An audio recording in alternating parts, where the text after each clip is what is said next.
새해 들어서 우리는 로마서를 통해 은혜와 진리를 나누고 있는데요. 이 로마서는 바울이 기독교의 핵심 진리를 아주 깊이 있게 다루고 있습니다. 그래서 조금 어렵게 느껴질 수가 있어요. 로마서는 지금부터 2000년 전에 쓴 편지지요. 100년 전도 아니고 500년 전도 아니고 1000년 전도 아니고 2000년 전에 쓴 편지란 말이에요. 아주 고대 편지입니다. 그런데 이런 고대의 편지가 이렇게 깊은 진리를 담고 있다는 것은 이건 정말 놀라운 일이지요. 이건 역설적으로 로마서가 사람이 그냥 쓰고 싶다고 해서 쓴 편지가 아니고 성령의 감동으로 쓰여진 편지임을 증명해주는 명백한 증거라고 할 수 있습니다. 그래서 우리가 이 로마서를 거룩한 하나님의 말씀으로 인정하고 로마서가 전하는 메시지를 영원히 변치 않는 하나님의 진리로 믿고 따르려고 하는 것이지요. 로마서 1장에서 바울은 불신자들이나 하나님의 택함받은 유대인들이나 할 것 없이 모든 사람들에게 복음이 필요함을 역설했지요. 그러면서 1장에서는 먼저 그 이유를 이제 말씀하고 있는데 불신자들이 죄를 범했다는 거예요. 그 불신자들의 죄악상을 1장에서 다루고 있는데 불신자들이 하나님을 알만한 것들이 자연 만물에 분명히 보임에도 불구하고 하나님을 인정하지 않고 섬기지 않으니까 그런 사람들 보고 하나님은 그냥 내버려 두신다는 거예요. 그 내버려 둔 결과 그들은 온갖 죄악 가운데 먹고 마시다가 죽을 수밖에 없다는 사실을 바울이 이렇게 잔잔하게 그려주었잖아요. 그리고 2장에서는 하나님의 택함받은 유대인들도 죄 짓기는 마찬가지라는 거예요. 유대인들이 하나님께 택함을 받고 율법을 받았지만은 그러나 그 율법대로 살지 않으니까 그들이 받은 율법이 무용지물이 된 거죠. 그러니까 불신자들과 똑같이 죄를 지으면서 살아간다는 거예요. 그래서 3장에서는 이제 결론적으로 불신자들이나 유대인들이나 가리지 않고 모든 사람들이 하나님 앞에서 죄를 지었기 때문에 예수 그리스도라는 복음이 필요하다, 이렇게 논증해 가는 것입니다. 그래서 오늘 로마서 3장은 우리 기독교의 이 구원의 진리가 너무나 분명하게 드러나 있어요. 그래서 이 3장을 우리가 잘 이해하고 정리하고 있어야 됩니다. 그래서 오늘 말씀을 통해 이 귀한 진리를 명료하게 깨닫는 은혜의 시간이 될 수 있기를 바랍니다. 1절을 보겠습니다. 그런즉 유대인의 나음이 무엇이며 할례의 유익이 무엇이냐? 범사에 많으니 우선은 그들이 하나님의 말씀을 맡았음이니라 그랬죠. 유대인들이 불신자들과 똑같은 죄를 짓고 있지만은 그러나 유대인들에게는 다른 점이 하나 있죠. 그게 뭐냐? 그들이 하나님의 말씀을 맡았다는 거예요.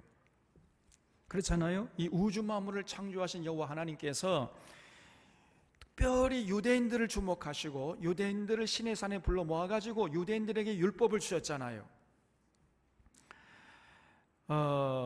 이건 정말 대단한 특권 중에 특권이죠. 그뿐 아니고 우리 하나님이 지금 우리가 성경 말씀으로 인정하는 이 성경책을 보면은 성경책 몇 권이죠? 66권이죠. 이 66권 중에 64권을 유대인들이 썼어요. 딱 2권만 유대인들이 쓰지 않은, 그러니까 이방인들이 쓴 책인데 그게 바로 누가복음하고 사도행전이죠. 헬라인인 의사 누가가 이 누가복음과 사도행전을 기록했는데, 그런데 사실 이 누가가 이 기록만 했을 뿐이지 그 내용과 대상은 유대인들이었어요. 누가복음과 사도행전은 누가가 유대인이었던 바울을 따라다니면서 전했던 예수 그리스도에 대한 내용으로 되어 있잖아요. 그리고 그 대상도 사실은 그 당시 유대인들이었습니다. 그렇기 때문에 사실 성경 66권 전체가 유대인들에게 주어진 것이라 할 수 있어요. 그래서 바울이 유대인들이 하나님의 말씀을 맡았다 이렇게 표현했던 것입니다. 그런데 문제는 이들이 하나님의 말씀을 맡았을 뿐이지 아까 말씀드린 대로 전혀 그 하나님 말씀대로 살진 않았어요. 도둑질을 하지 말라 가르치면서 자신들은 도둑질 했잖아요. 우상 숭배하지 말라, 하나님만을 섬겨라 이렇게 가르치면서 자기들은 우상 숭배에 더 빨랐어요. 그렇기 때문에 오히려 이 유대인들 때문에 하나님의 말씀이 오히려 사람들에게 조롱받는 지경에 이르렀던 것입니다. 지금 오늘날 한국의 이 검사들이 하는 짓하고 똑같은 거예요. 여러분, 이 검사들은 어떤 사람들입니까? 법을 수호하는 사람 아니에요? 법을 지킬 것을 강조하고 법을 지키지 않으면은 잡아다가 감옥에 쳐넣는 이런 일을 하는 사람을 우리가 검사라고 하는 거잖아요. 그런데 사실은 이 사람들이 이렇게 법을 강조하고 법을 수호하라는 사명을 맡았음에도 불구하고 사실은 이 사람들이 앞장서서 법을 어기고 있잖아요. 지금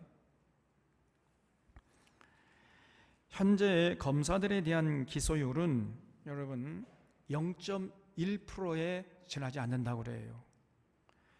그러니까 무슨 말이냐면은 아무리 검사들이 불법을 해도, 그래서 그 불법을 하는 것을 보고 고소하거나 고발을 해도 검사들이 자기 동료들이라고 해가지고 그 검사들의 불법을 기소를 하지 않는 거예요. 그래서 이 검사들의 기소율이 0.1%밖에 안 된다는 겁니다. 무슨 말이죠? 1000번을 고발하면은 한 번 기소할까 말까 하다는 거예요, 이게. 그러니까 여러분, 기소를 안 하면 어떻게 되는 거죠? 재판을 할 수가 없는 겁니다. 재판이라는 거는 기소를 해야 재판이 비로소 성립이 되는 거거든요. 그러니까 검사들이 기소를 안 해버리면은 아무리 검사들이 불법을 해도요, 재판을 할 수가 없는 거예요. 그러니까 검사들은요, 아무리 잘못해도 재판을 안 받아요. 왜냐? 자기 동료들끼리 끼리끼리 봐주는 거죠. 기소 자체를 안 해버려요. 그러니까 검사들이 저렇게 못된 짓을 서슴지 않고 있는 것입니다. 그래서 검찰을 개혁하라고 윤석열이라는 사람을 검찰총장에 그 자리에 앉혔더니 검찰 개혁은커녕 문재인 정부의 개혁 작업을 회방하는 짓만 골라서 했잖아요. 엄격한 정치 중립을 지켜야 할 검찰총장이 이 정통성을 확보한 정부의 개혁 작업에 브레이크를 서슴없이 걸지 않았습니까? 이런 못된 짓을 하다가 피해자 코스프레를 하면서 문재인 정부를요, 약탈 정부래요. 제가 그 얘기를 듣는 순간 제 귀를 의심했다니까요. 그러면서 자기가 대통령이 되어서 이 무너진 공정과 상식을 회복하겠다 이러면서 이제 대통령 자리를 자기가 또 차지하겠다는 거예요. 저 사람이 정신 나간 사람입니다. 법을 지키고 수호해야 할 자가 앞장서서 법을 무너뜨려 놓고는, 그런 짓을 서슴없이 자행해 놓고는요, 저렇게 뻔뻔스럽게 나가는 거예요. 그냥 저는 얼굴에 철판 깐 사람이에요. 양심에 화인 맞은 사람입니다. 전혀 공정하지 않은 삶을 사는 사람이 공정을 입에 올리고요, 전혀 상식적이지 않은 사람이 상식을 논하는 거예요. 이게 정말 기가 막히죠. 철면피도 저런 철면피가 없어요. 검사들이 대부분 그래요. 법을 지키고 수호할 그 검사들이 오히려 법을 짓밟고 있는 것입니다. 당시 유대인들이 그랬던 거예요. 유대인들이 하나님의 말씀을 맡은 사람들이 오히려 그 말씀을 어기고 회방하는 짓을 골라서 했단 말이에요. 그런 유대인들을 보시고 우리 하나님이 하나님의 택한 백성이라 해가지고 봐주시겠느냐 그 말입니다. 봐주시겠습니까? 안 봐주시겠습니까? 봐주시면은 하나님이 아니지요. 그러면 하나님의 공정성이 무너지잖아요. 그러니까 우리 하나님이 그럴 리가 없는 거지요. 그래서 바울이 3절에서 어떤 자들이 믿지 아니하였으면 어찌하리요? 그 믿지 아니함이 하나님의 미쁘심을 패하겠느냐 그랬어요. 유대인들이 하나님의 말씀을 안 지켜도 그래 너희들은 내가 택한 백성들이니까 내가 봐주겠다 이렇게 하시겠냐는 거예요. 만약에 그렇게 하면은 하나님의 미쁘심을 패한 결과가 된다는 겁니다. 이 미쁘시다는 말이 뭐죠? 미쁘시라는 말은 영어로 하면 faithfulness예요. 신실함, 변함없는, 변질되지 않는 뭐 이런 뜻이거든요. 그러니까 만약 우리 하나님이 택한 유대인들이라고 해가지고 봐준다면은 하나님의 신실하심, 그 하나님의 변치 않음이 변질되는 거죠. 이랬다 저랬다 하는 거 아닙니까? 누구는 봐주고 누구는 뭐 안 봐주고. 그러면 하나님의 공정성이 무너지기 때문에 우리 하나님은 결코 그런 짓을 하지 않고 결코 미쁘심을 패하지 않는다는 거예요. 다시 말해서 우리 하나님은 아무리 택한 백성이라 할지라도 하나님 말씀을 안 지킬 때는 절대로 용서하지 않고 심판하신다는 거예요.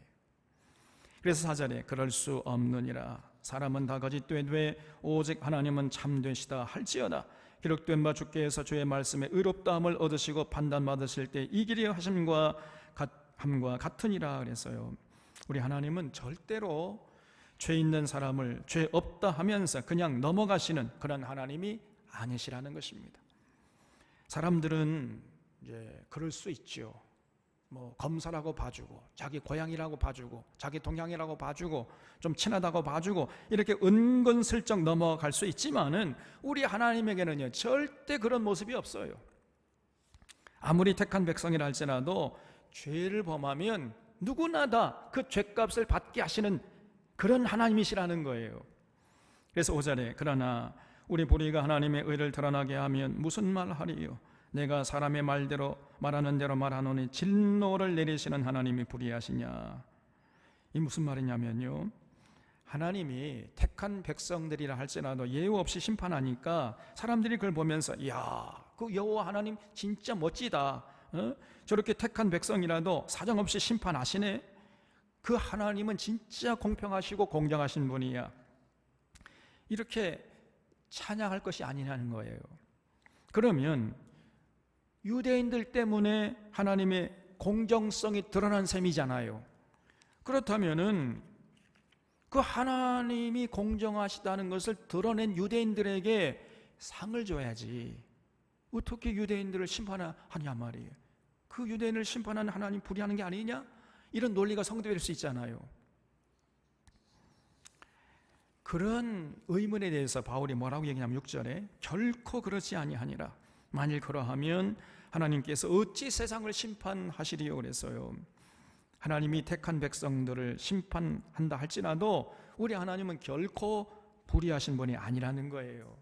만약에 하나님이 불의하시다면 세상을 심판할 수 있는 자격이 상실되는 거지요. 그 불의하신 분이 어떻게 세상을 심판할 수 있습니까? 자신도 불의한데 말이 안 되잖아요. 그래서 우리 하나님은 절대 불의한 분이 아니라는 거예요. 그래서 이렇게 바울이 말하니까 여기에 또 막 볼멘 소리를 하는 이 궤변론자들이 있었다는 거예요. 이 사람들이 뭐라고 하냐면요, 7절에 그러나 나의 거짓말로 하나님의 참되심의 법 더 풍성하여 그의 영광이 되었다면 어찌 내가 죄인처럼 심판을 받으리요?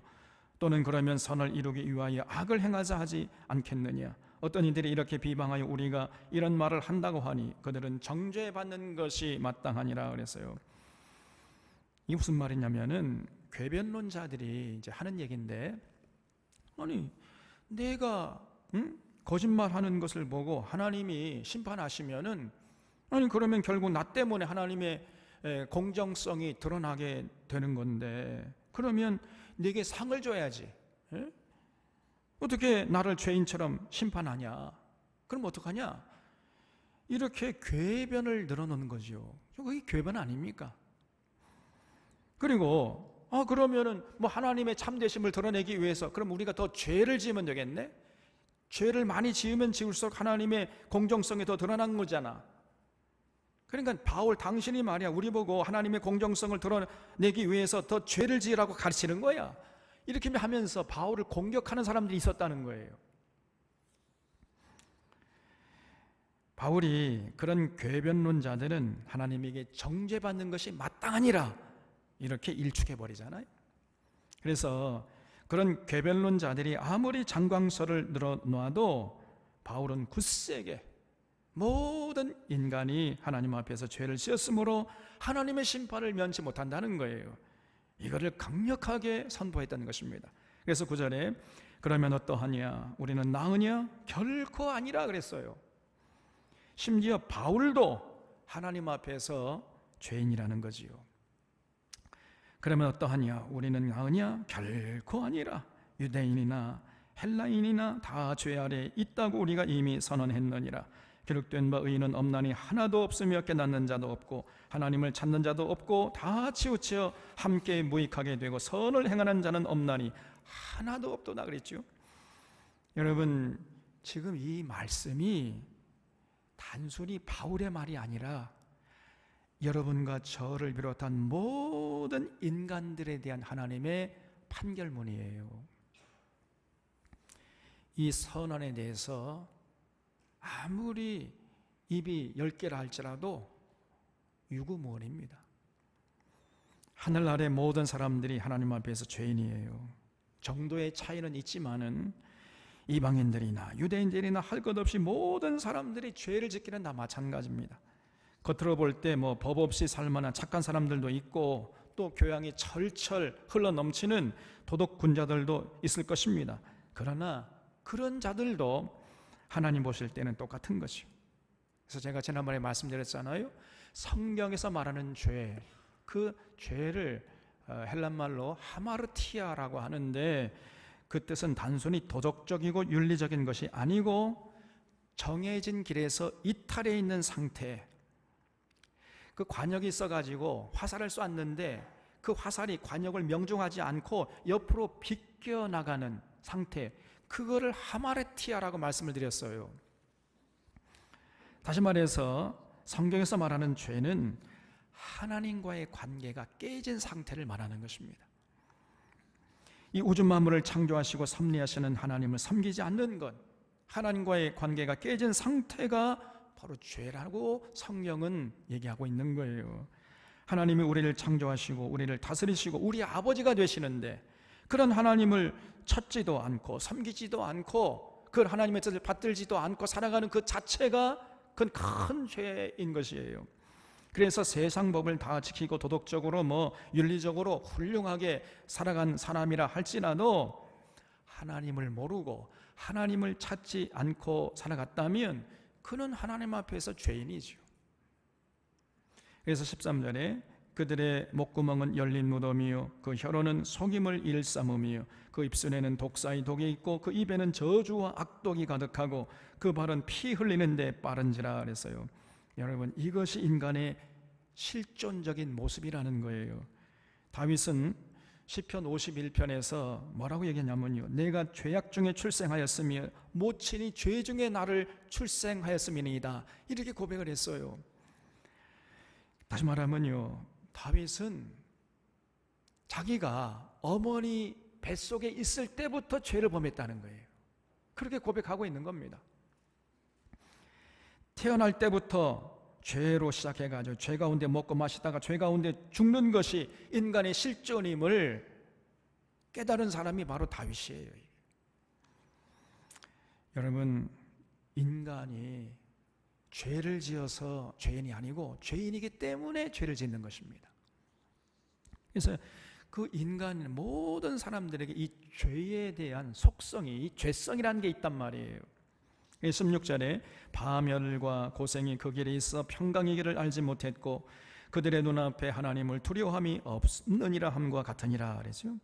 이렇게 아담과 하와 이래로 인류는 하나님을 두려워하는 눈과 마음을 잃어버리게 된 거지요. 이것이 바울의 인간에 대한 진단이에요.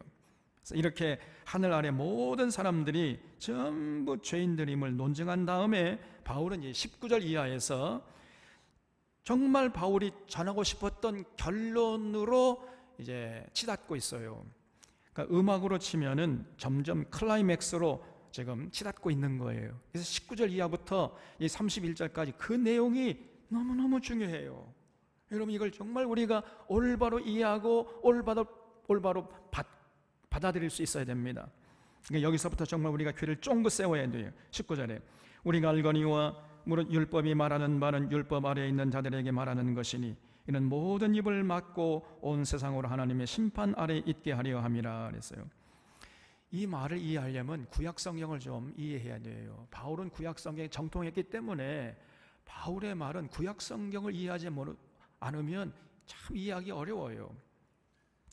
이게 무슨 말인가 하면은 하나님이 유대인들에게 주신 율법은 아주 단순 명료하고 범사에 우리에게 유익하고 우리에게 그렇기 때문에 좋은 것이에요.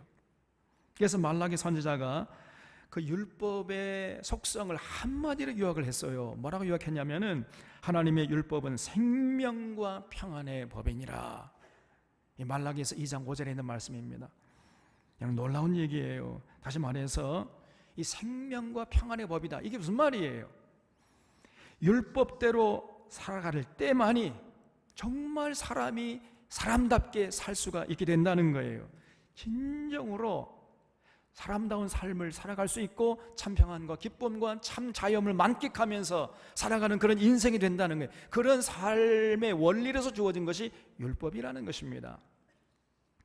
그래서 율법이 뭐냐?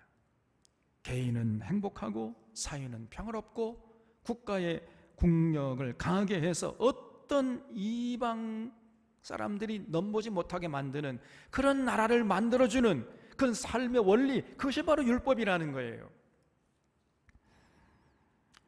그래서 율법의 내용을 올바로 듣고 올바로 알게 되면은 아무도 그 율법이 틀렸어, 나는 율법을 지키지 않겠어, 이렇게 말할 수 있는 사람이 아무도 없다는 거예요.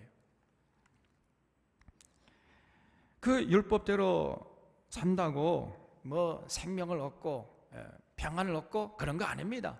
이렇게 말할 수 있는 사람은 아무도 없다는 거예요. 그래서 모세가 율법을 전해줄 때 유대인들이 다 이구동성은 뭐라고 얘기했지요? 여호와의 말씀이 옳으니이다, 우리가 다 그대로 준행하리이다, 이렇게 전부 얘기했어요. 단 한 사람도 그 율법 틀렸습니다, 율법대로 살아봤자 뭐 생명과 평안 얻는 거 아닙니다, 이렇게 많은 사람이 없었어요. 전부 다 우리가 그 율법대로 준행하겠습니다 라고 철석같이 하나님 앞에 약속했거든요. 왜냐하면 율법을 자세히 들어보면 누가 봐도 그 율법이 옳기 때문에, 그래서 모든 사람의 입을 막는 것이라는 거예요. 그래서 그때 하나님이 유대인들과 어떤 약속을 했는가 하면요, 율법을 주시면서 이 율법을 지킬 때 내가 너희들을 복을 줄 것이고 이 율법을 지키지 않으면 내가 너희들을 저주할 것이다, 이렇게 약속을 했어요. 그래서 하나님이 율법을 지키지 않을 때 약속대로 심판을 해도 할 말이 없도록 미리 단단하게 이제 약속을 해 놓으셨다는 거예요. 그런 얘기입니다. 19절까지가. 20절에 그러므로 율법의 행위로 그 앞에 의롭다 하심을 얻을 육체가 없나니 율법으로는 죄를 깨달음이니라 그랬어요.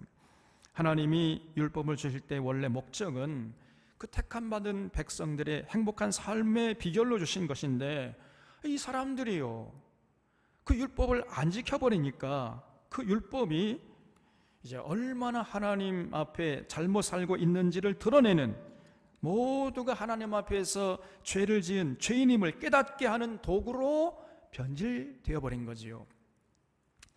여러분, 인간이 아담과 하와 이래로 타락해서 죄성을 가지고 태어나기 때문에 율법을 들려줘도, 그래서 율법이 아무리 옳고 우리에게 유익하다 이렇게 생각할지라도 실제 삶의 현장에 나아가서 율법대로 살아가는 것이 참 힘들어요. 율법을 지키지 않습니다, 대부분 사람들이.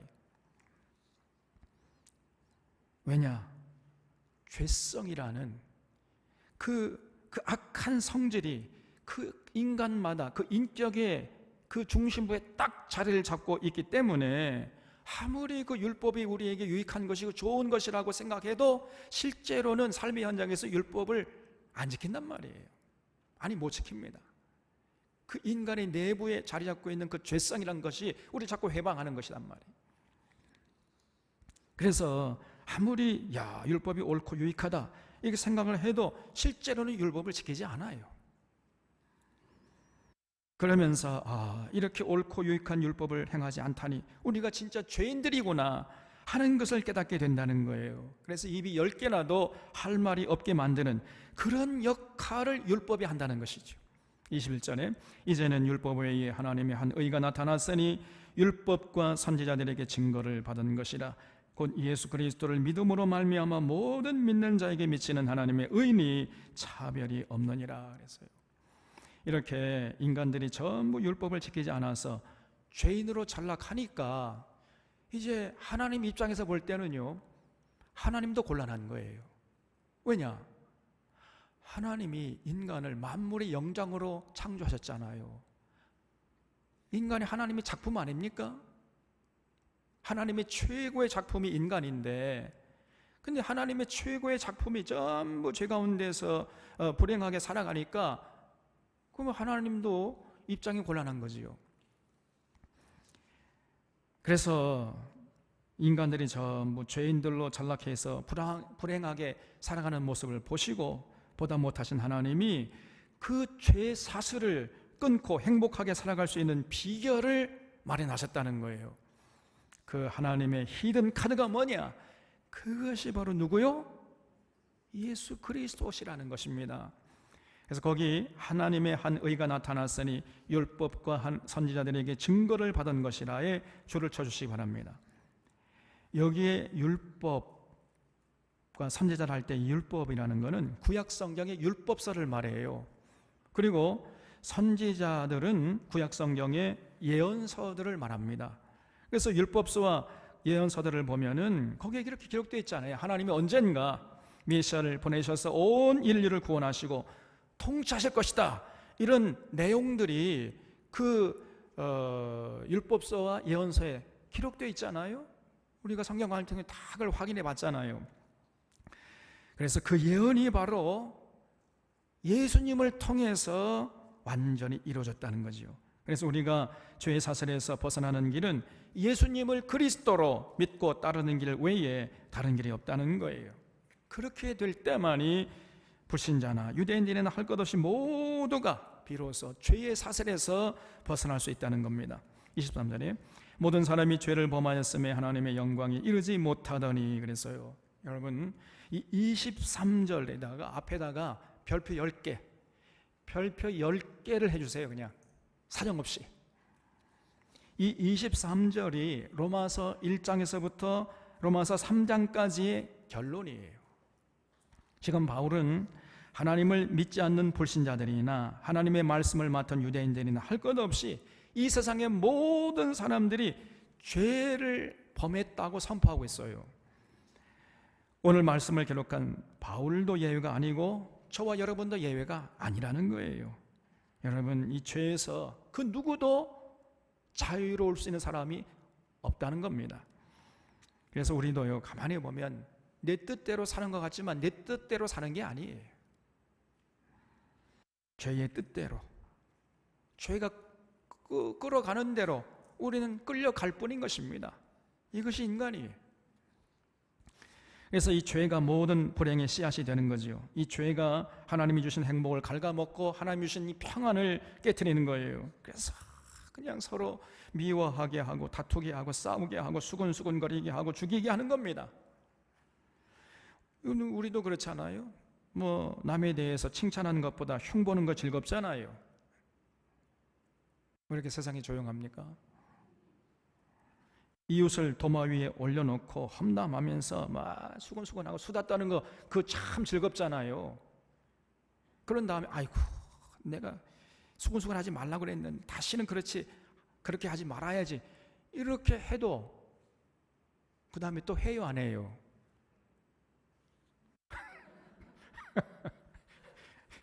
솔직한 고백이에요. 그렇잖아요. 우리가 다시는 하지 않겠다고 다짐하지만은 늘 그 부끄러운 모습에서 벗어나지 못합니다. 그래서 인간이 행복하려면 바로 이 죄 문제, 이 죄성을 해결해야 한다는 거예요. 죄가 인류의 모든 불행의 근원입니다.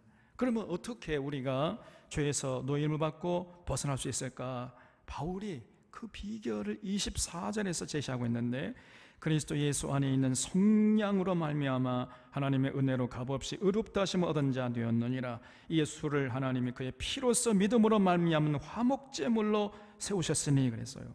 거기 이 예수를 하나님이 그의 피로써 믿음으로 말미암은 화목제물로 세우셨으니에 줄을 쳐주시기 바랍니다. 과거 이스라엘 백성들이요, 죄를 범하잖아요. 그러면은 3번의 제사를 드려야 됐어요. 자신이 하나님 앞에 지은 죄를 속죄하는 속죄 제사를 드려야 했고, 그것으로 끝나는 게 아닙니다. 그리고 이제 곡식을 빻아서 드리는 소제를 또 드려야 됐어요. 그리고 마지막 3번째로는 그 죄를 짓는 바람에 하나님과의 관계가 깨져버렸잖아요. 그래서 그 깨진 하나님과의 관계를 회복시켜주는 화목 제사를 또 드려야 됐어요. 그래서 속죄 제사, 소제, 그 다음에 화목 제사, 이 3가지가 한 세트입니다. 한 번 죄를 지으면 3번의 제사를 드려야 됐어요. 그래서 그 화목제를 드릴 때 그 화목제물을 드렸는데 바로 우리 주님께서 그 화목제물이 되신다는 겁니다. 놀라운 얘기예요.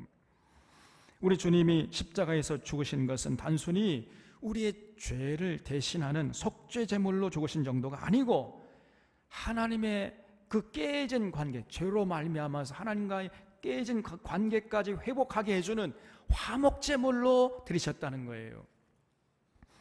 하나님이 인류의 지은 모든 죄를 사하시고 불행의 늪에서 벗어나도록 하기 위해서 그 독생자 예수님을 십자가에 대신해서 화목제물로 죽게 함으로써 우리의 모든 죄값을 대신 치르게 하셨다는 거예요. 그래서 우리가 하나님 앞에 이제 의롭게 되어서 하나님과의 관계를 회복하고 화목케 할 수 있는 길을 열어 놓으셨다는 것입니다. 25절을 그래서 다시 보면은, 이 예수를 하나님이 그의 피로써 믿음으로 말미암는 화목제물로 세우셨으니 이는 하나님께서 길이 참으시는 중에 전에 지은 죄를 간구하심으로 자기의 의로우심을 나타내려 하심이니, 곧 이때에 자기의 의로우심을 나타내서 자기도 의로우시고 또한 예수 믿는 자를 의롭다 하려 하심이라 그랬어요. 거기 지은 죄를 간구하심으로에 줄을 쳐주시기 바랍니다. 여기 간구한다는 것은요, 모른 채 한다, 눈 감아준다, 이런 뜻이에요. 여러분, 하나님도 아무리 하나님이시지만은 죄 지은 자를 함부로 용서할 수 있습니까, 없습니까? 죄 지은 자를 함부로 용서할 수 있어요, 없어요? 없어요. 만약에 함부로 용서해버리면 하나님의 의로우심이 훼손되잖아요. 하나님의 미쁘심이 훼손되잖아요. 그렇기 때문에 여러분, 그 죄 지은 자를 용서하려면 누군가가 반드시 그 죄값을 감당해야 되는 거지요. 그래야 하나님도 의로우시고 하나님의 그 의로움도 훼손하지 않고 우리를 용서할 수가 있게 되는 거지요. 그래서 예수님께서 십자가에서 우리 대신 죽으심으로 그 죄값을 갚으셨다는 거예요. 이렇게 예수님께서 우리 죄값을 대신 지불했기 때문에 우리에게 죄가 있음에도 불구하고 하나님이 우리를 죄 없는 자로 인정해 줄 수 있게 되었다는 겁니다. 하나님의 의로우심을 훼손되지 않고 우리를 용서할 수 있는, 죄가 있지만은 죄가 없는 채, 모른 채 할 수 있는 그런 길을 열어 놓으셨다는 거예요. 여러분, 이 놀라운 진리를 지금부터 2000년 전에 깨달은 사람이 바로 바울이에요. 바울이 예수님의 십자가 사건의 의미를 올바로 제대로 온전히 깨달은 것입니다. 그렇기 때문에 바울은 가는 곳마다 이 기쁜 소식을 자신의 목숨을 걸고 전했던 거예요. 여러분, 여기에 우리 하나님 앞에 사는 길이 있습니다. 예수님께서 우리 죄를 대신해서 십자가에서 죽으셨습니다. 예수님이 그리스도 되심을 믿으십시오. 그러면 우리가 하나님 앞에서 의롭게 될 수가 있습니다. 이 기쁜 소식, 이걸 복음이라고 그러잖아요. 복음, 기쁜, 굿뉴스. 이 복음을 소리 높여 외쳤던 거예요. 우리 주변을 돌아보면은 이런 복음을 아직도 듣지 못하고 알지 못하고 살아가는 사람들이 많습니다. 그들은 십자가의 능력이 아니고서는 죄의 세력에서 벗어나서 하나님과의 관계를 회복할 길이 없음을 잘 알지 못해요. 이렇게 깊이 생각하지 못합니다. 심지어 교회 생활한 지 10년 지나고 20년이 지났음에도 불구하고 여전히 구원의 확신을 갖지 못하고 구원의 도리를 믿지 못하는 이런 사람들이 있어요. 우리 사랑하는 사랑의 교우들 가운데는 한 사람도 이런 사람들이 없기를 바랍니다. 여러분, 우리가 죄에서 벗어나서 하나님 앞에 의롭게 되는 길은 예수 그리스도를 우리의 삶의 중심에 모셔드리고 그분의 통치를 받는 이 길 외에 다른 길이 없어요. 오늘 우리 사론의 교우들이 이 진리를 굳게 믿고 이 진리 위에 여러분의 삶을 세워나갈 수 있기를 바랍니다. 자, 이렇게 예수 그리스도라는 복음을 받아들이는 성도는 이제 어떻게 살아야 되겠습니까? 바울이 이제 27절 이하에서부터 거기에 초점을 맞추고 이제 말씀을 전하고 있는 거예요. 첫째로 모든 영광을 하나님께 올려드리면서 살아야 한다는 거예요. 27절에 그런즉 자랑할 때가 어디뇨? 있을 수 없느니라. 무슨 법으로냐? 행위로냐? 아니라 오직 믿음의 법으로니라. 그러므로 사람이 의롭다 하심을 얻은 것은 율법의 행위에 있지 않고 믿음으로 되는 줄 우리가 인정하노라. 하나님은 다만 유대인의 하나님이시냐? 또한 이방인의 하나님은 아니시냐? 진실로 이방인의 하나님도 되시느니라. 할례자도 믿음으로 말미암아 또한 무할례자도 믿음으로 말미암아 의롭다 하실 하나님은 한 분이시니라 그랬어요. 우리가 죄의 권세에서 벗어나고 하나님 앞에서 의롭게 된 것을 자랑할 수 있는 사람은 아무도 없다는 것이요. 왜 그래요? 우리가 하나님 앞에서 의롭게 되는 것은 우리 스스로의 힘으로 된 것이 아니기 때문입니다. 하나님의 그 무한하신 사랑으로 우리가 죄의 권세에서 벗어나고 의롭게 되었기 때문이에요. 그렇기 때문에 예수 그리스도의 십자가를 마음에 품은 성도들마다 어쩔 수 없이 그 하나님께 나아가서 모든 영광을 올려드릴 수밖에 없는 거지요. 우리가 하나님 앞에 의롭게 된 것은 예수님의 은혜고, 그리고 지금까지 내가 살아온 것도 전적으로 하나님의 사랑임을 고백하지 않을 수가 없는 것이지요. 그러므로 모든 영광을 하나님께 돌리고 언제나 입을 열 때마다 그 하나님을 찬양하는 삶을 살게 되는 것입니다. 그 십자가를 바라볼 때마다 언제나 그 눈에 눈물이 그렁그렁 하면서 그 예수님을 찬양하고 하나님을 찬양하면서 주님 앞에 나아가려고 하는 이런 삶을 살게 돼 있어요.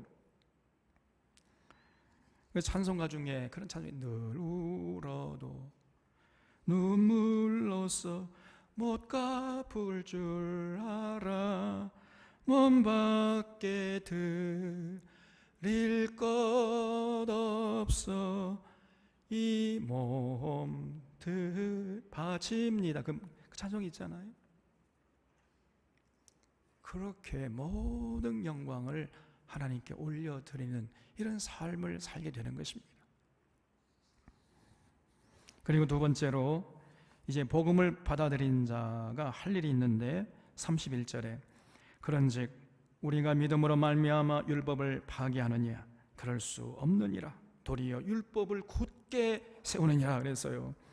거기 도리어 율법을 굳게 세우느니라, 거기에 줄쳐 주시기 바랍니다. 여러분, 정말로 이 말씀을 우리 마음판에 깊이 새겨야 돼요. 이제 이렇게 구원받았음을 확신하면은 율법을 폐기시키는 것이 아니고 도리어 율법을 굳게 세워야 한다는 거예요.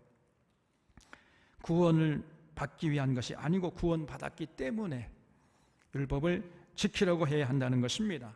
여러분, 이게 기독교예요. 그런데 오늘날 많은 교회 강단에서 이제 이 은혜의 시대, 이 교회 시대에는 율법이 폐기됐다, 그저 그냥 예수님의 은혜만 누리면 된다, 이렇게 설교하고 가르치는 이런 경우가 많습니다. 정말로 잘못된 가르침이에요. 전혀 성경적인 가르침이 아닙니다. 비성경적이고 반성경적이고 마귀적인 거예요. 이게. 여러분, 율법의 정신, 율법의 핵심이 뭐예요? 하나님 사랑하고 이웃 사랑하면서 살아라, 그게 아닙니까? 하나님 사랑과 이웃 사랑, 하나님 사랑하면서 이웃들과 더불어 살아가는 그런 세상을 만들라는 것이 율법의 핵심 아닙니까? 이 율법의 정신이고. 그런데 그런 율법을 폐기한단 말이에요? 그 율법의 폐기면 어떻게 되는 겁니까? 그러면 하나님을 사랑하지 않고 이웃도 사랑하지 않고 그냥 자기만 사랑하면서 살라는 겁니까? 그러면 불신자들과 다를 것이 하나도 없잖아요. 그래서 율법이 폐기됐다는 말처럼 잘못된 가르침이 없는 것입니다. 그래서 우리가 예수님의 은혜로 예수님이 화목제물이 되어주셔서 우리가 하나님 앞에서 의롭다함을 얻게 되었다 할지라도, 아니 의롭게 되었기 때문에 도리어 우리에게 율법이 필요한 거예요. 도리어 율법을 굳게 세워야 하는 것입니다. 여기 도리어 율법을 굳게 세운다는 말이 뭐예요? 예수님께서 말씀하시기를 내가 율법을 폐하러 온 줄로 생각하지 말아라. 율법을 폐하러 온 것이 아니요, 율법을 뭐라고 그랬어요? 완성하러 왔노라 그랬잖아요. 예수님이 율법을 폐하러 온 게 아닙니다. 그런데 어떻게 교회 강단에서 율법이 폐기됐다 이런 설교를 하는 것입니까, 여러분? 예수님 율법을 폐기하러 온 게 아니에요. 절대로 율법을 완성시키러 오신 분입니다, 여러분. 과거 모세는 이렇게 말했지만 나는 너에게 이렇게 말한다, 이렇게 하시면서 모세 율법을 훨씬 수준 높게 업데이트 시켜놨어요. 그리고는 자신을 따른 그 제자들에게 그 완성된 율법을 지키라고 명령하신 것입니다. 그래서 우리는 과거 이스라엘 백성들이 시내산에서 받았던 율법이 아니고 그 예수님께서 업그레이드 시켜놓은 그 완성된 율법을 지키려고 하는 거지요.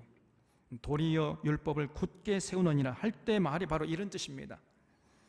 단순히 과거 이스라엘 백성들이 시내에서 받은 율법을 오늘날에도 똑같이 지킬 그런 정도가 아니고, 율법을 도리어 굳게 세운다는 말은 그 훨씬 더 수준 높이 업그레이드 시켜놓은 그 예수님의 완성된 율법을 지켜야 한다는 그런 뜻이에요. 이게 우리는 구원받기 위함이 아니고 구원받았기 때문에, 죄사슬에서 벗어나기 위함이 아니고 죄사슬에서 벗어났기 때문에 다시는 죄사슬에 얽매이지 않기 위해서 이제 이 예수님의 완성된 율법을 지켜야 한다는 거예요.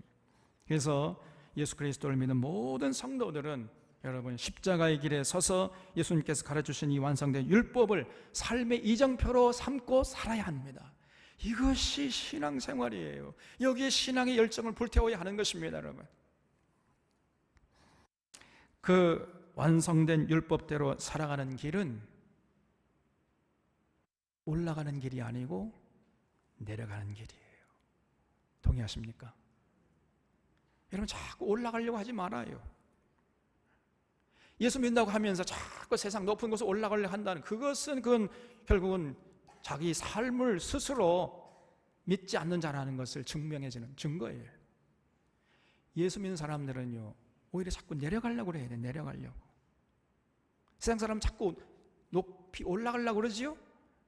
믿는 사람은 내려가려고 그래야 돼. 자꾸. 완성된 율법대로 살아가는 길은 여러분 올라가는 길이 아니고 내려가는 길이라는 사실을 잊지 마시기 바랍니다. 이 땅에 가난하고 소외되고 고난받는 자들과 함께하는 길이에요. 진리를 외면하지 않고 진리와 함께 기꺼이 고난받는 그런 길을 택하는 것입니다. 그런 자들이 진실로 예수님의 은혜로 의롭게 된 자들인 것입니다. 그런 자들은 이 땅에 사는 동안에 이제 풍성한 하늘의 생명을 누리면서 참 평안과 기쁨과 참 자유를 만끽하면서 살아가는 거지요. 그래서 우리가 늘 기도할 때만 이렇게 기도를 해야 돼요. 하나님, 한평생 사는 동안에 세상과 나는 간 것 없고 오직 구속한 주만 보이게 해 주시옵소서. 이것이 우리 기도 제목이 되어야 돼요. 이것이 나의 간증이요, 이것이 나의 찬송이 되게 해 주시옵소서. 여러분, 우리 사랑하는 샤론의 교우들이 언제나 이런 고백과 이런 기도를 드리면서 끝까지 십자가의 길에서 그 복된 길, 생명길, 영생길, 천국길에서 승리할 수 있기를 바랍니다. 하겠습니다.